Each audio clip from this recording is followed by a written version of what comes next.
Hello, my name is Davies and I am the head of the Leicester Radiation Safety Service based at University Hospitals of Leicester NHS Trust.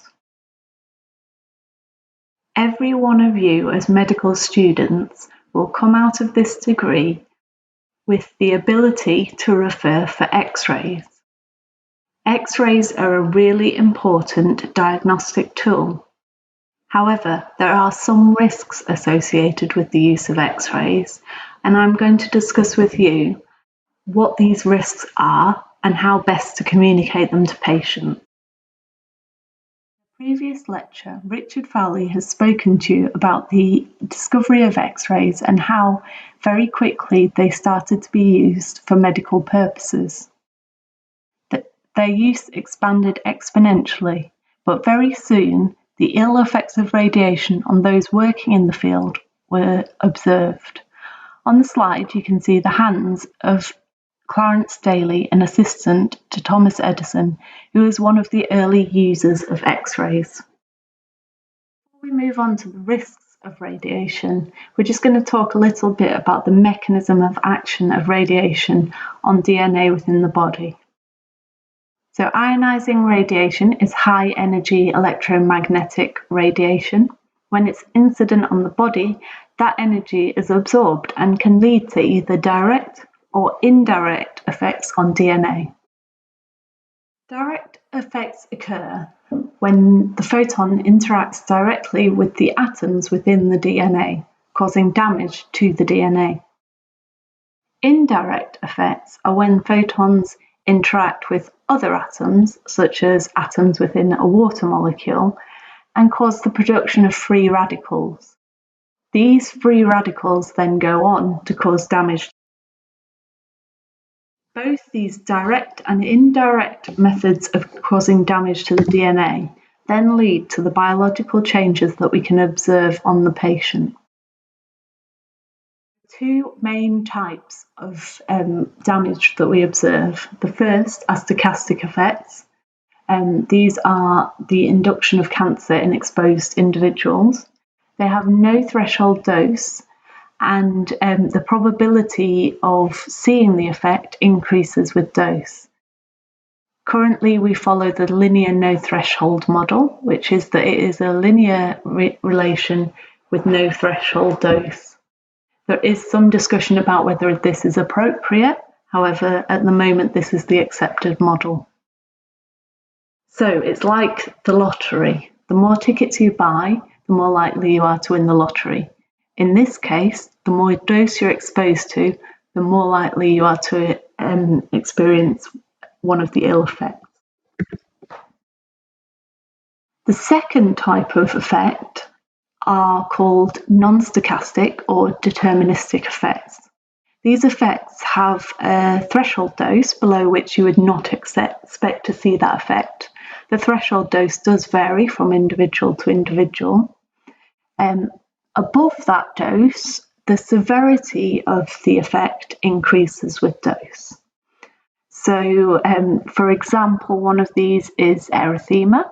So below a certain threshold dose, you would not expect to see it. So you'd never expect to see erythema in a diagnostic X-ray patient.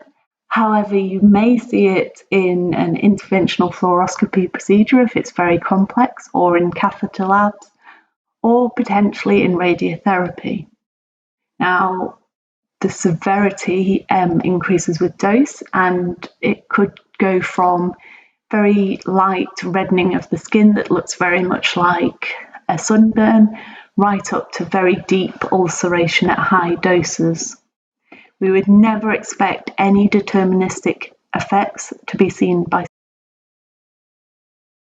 So the main non-stochastic or deterministic effects can be seen on this slide. They are temporary sterility or permanent sterility, hair loss and burns, and death, which all have a threshold dose below which they will not occur. Now, cataracts were thought originally to be a deterministic effect. However, we now believe that they're quasi-stochastic effect, and this has led to the reduction in the dose limit to the eye for members of staff from 150 millisieverts in a year right down to 20 millisieverts in a year. So if you're working in an area where they're using fluoroscopy, make sure you're wearing lead glasses if you are required to within that area. We know that there are non-stochastic and stochastic effects associated with radiation exposure, and some of these, the stochastic effects, have no threshold dose. So theoretically, there is no safe dose of radiation. There is now a legal requirement under IRMA, the Ionising Radiation Medical Exposures Regulations 2017, to inform the patient of the risks associated with radiation prior to exposing them. Whilst shared decision-making is not a new concept in other areas of medicine, with respect to cancer induction following radiation, it is a new concept because as a profession, we had decided that the risk of, say, a chest x-ray of inducing fatal cancer of 1 in a million is generally acceptable because the risks of not diagnosing the patient are much, much higher. That risk of 1 in a million is also a lifetime risk and not the immediate risk that's associated with non-diagnosis. However, the way we perceive things change, and we now believe there's a moral obligation to inform people of risks. This may be compounded by the fact that the internet has loads of information available to patients, and a lot of it is not entirely trustworthy.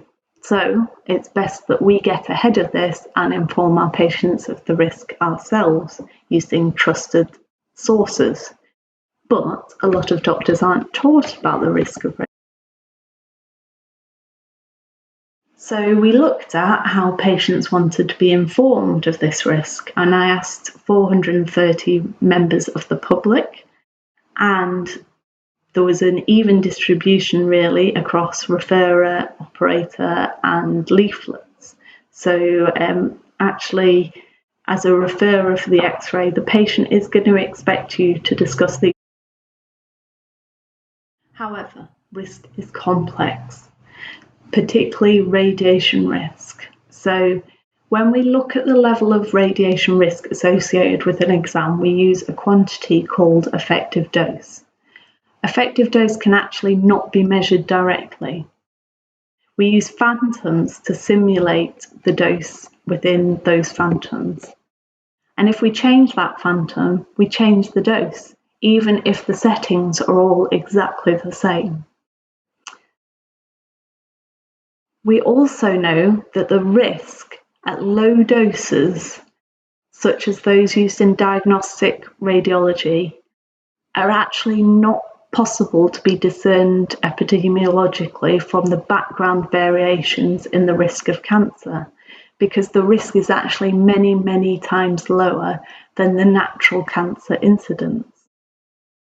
We therefore assume that risks seen at high doses, such as those experienced by the survivors of the Japanese atomic bomb, can be extrapolated back to zero.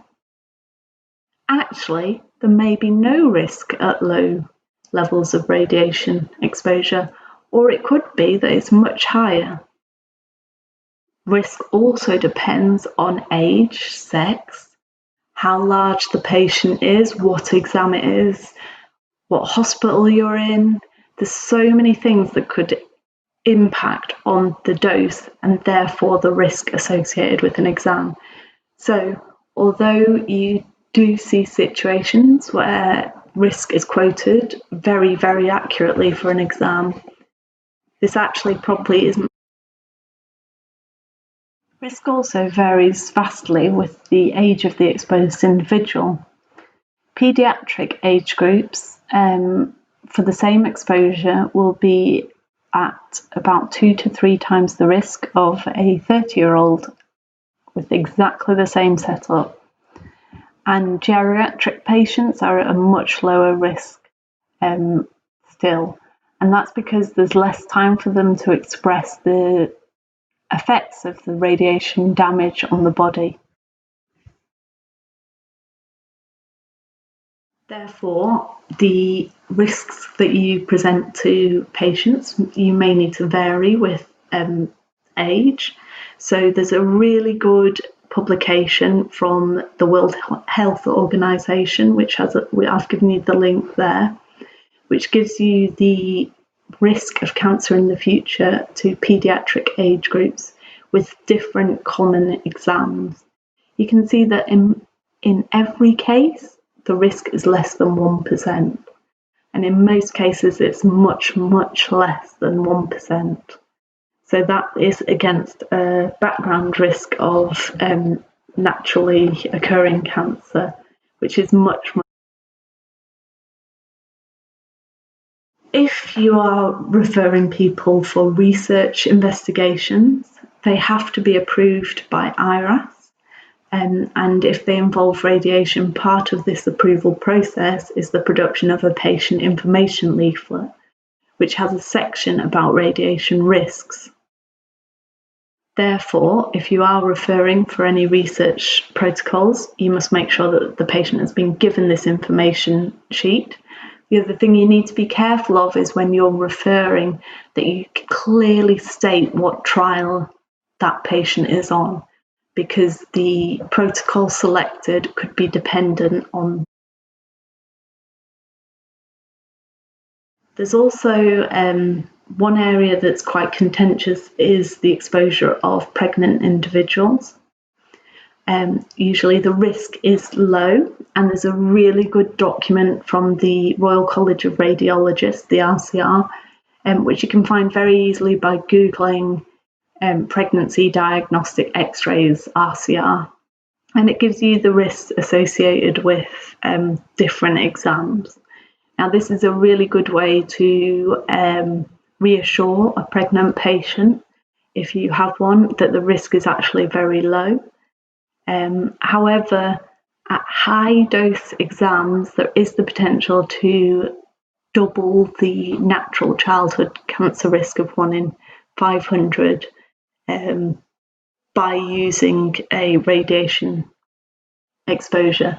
So if you can avoid it by using ultrasound or MRI or clinical history or blood tests, then that would be a more preferable solution than to expose a patient to x-rays, CT, or nuclear medicine exams such as PET CT.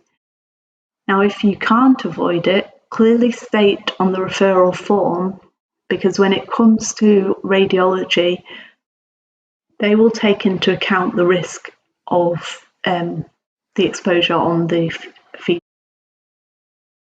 Find out after the patient has been exposed that they were pregnant at the time and the patient is concerned, you should have access to a medical physics expert who can work out an individual dose assessment to the fetus to reassure the patient.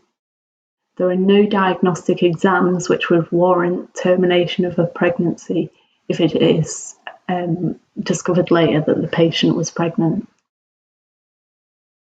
Okay, so to help you out with these risks, which can be difficult to define and dependent on the patient and size and age and sex, I've just done you a very basic diagram which shows that for extremities, so any limbs, and also for dental x-rays, the risk is categorised as negligible, so that's less than 1 in a million risk of cancer from that exam.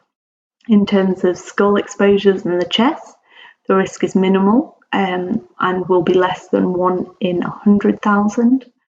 And then in terms of abdomen, pelvis, hip exposures, it's going to be a very low risk. So that's less than 1 in 10,000. All CT exams fall into the low risk area, which is less than 1 in 1,000, although CT cap or dual phase CTs can go into the moderate risk category.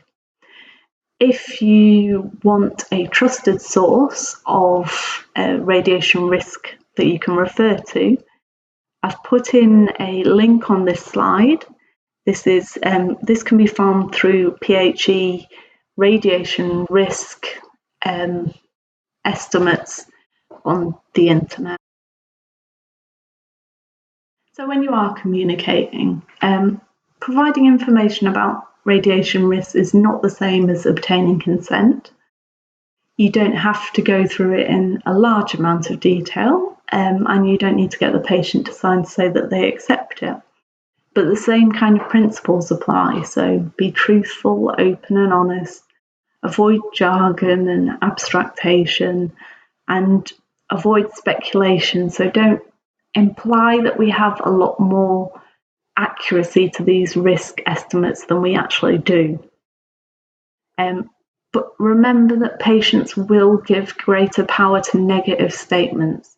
So if you say fatal cancer, it may cause the patient to overly become concerned about the risk.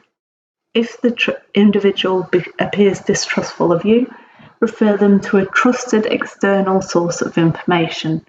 So there is some great information produced by the Society of Radiographers, and these posters will be up in all radiology waiting rooms across UHL.